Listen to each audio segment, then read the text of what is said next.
Development of economics as a science in the waste side.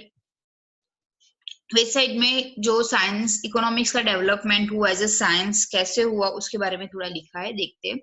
Greek philosopher Aristotle gave his view on economics in his book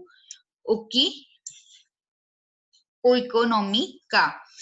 Greek philosopher Aristotle हो गए, उन्होंने अपनी जो book थी ओकिनोमिका, उसके अंदर उसने इकोनॉमिक्स के लिए बहुत सारे व्यूज दिए थे। However, with the advent of industrial revolution, just as a division of labor and specialization were introduced in the industrial sectors, where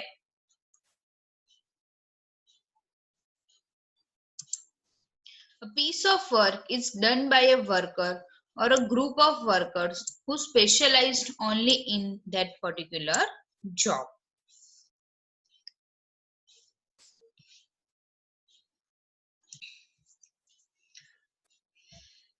So, however, with the advent of industrial revolution, just as a division of labor and specialization were introduced in the industrial sectors, where the piece of work is done by a worker or a group of workers who specialize only in that particular job, the knowledge of philosophy also started getting classified into various specialized science.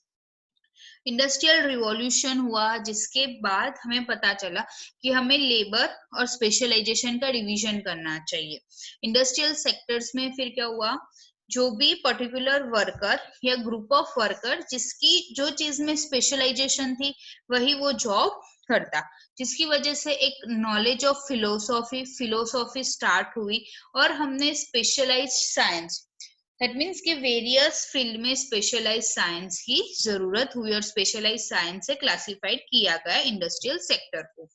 Now like a physical science, the social science also developed as a specialized branches, and their methodologies were no longer based purely upon a descriptive logic, but these science started applying scientific tools and method।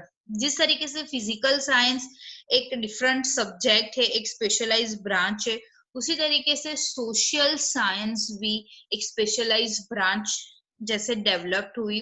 वहां पे हमने different methodologies apply की, तो वहां पे सिर्फ descriptive logic नहीं था, दैट मीन्स थियोरिकल नॉलेज नहीं था, लेकिन वो science based on scientific tools and method, बहुत सारी प्रैक्टिकल्स साइंटिफिक टूल्स और मेथड अप्लाई की गई।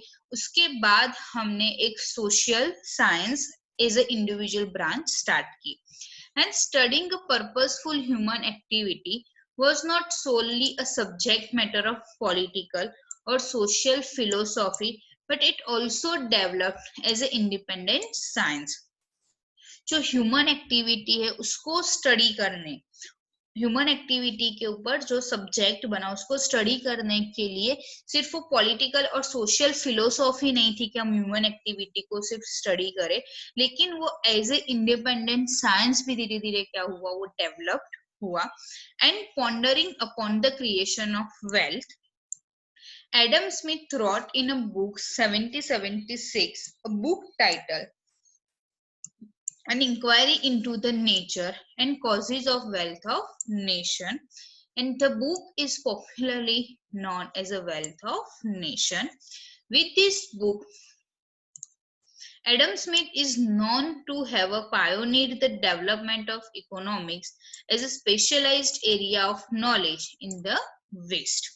उसके बाद क्या हुआ, ये सारे साइंसेस हमने डेवलप करते गए। उसके बाद जो एडम स्मिथ हुए, उन्होंने क्रिएशन ऑफ वेल्थ, मतलब वेल्थ को कैसे क्रिएट किया जाए, वो उनकी बुक जो 1776 में वो बुक उन्होंने लिखी थी, an inquiry into the nature and causes of wealth of nation, जो वेल्थ ऑफ नेशन से बहुत पॉपुलर है।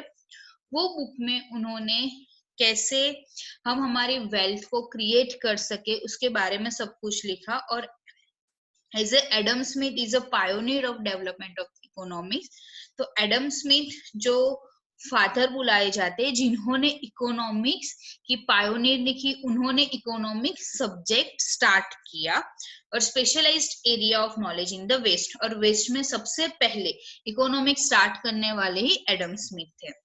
Industrial revolution created a new socio-economy way of life and new methods of wealth creation with the introduction of machines and huge investment in a means of a mass production. Industrial revolution हुआ जिसकी वजह से socio economy एक नई way of life से start हुआ कि हमें किस तरीके से इकोनॉमी को भी बढ़ाना है, वेल्थ को कैसे क्रिएट करना है, बढ़ाना है, और इसके लिए हमें मशीन्स और huge investment, mass of production, अगर ये सारी चीजें करेंगे तो हमारी वेल्थ बढ़ेगी। इस तरीके से एक नया सब्जेक्ट पूरा डेवलप किया।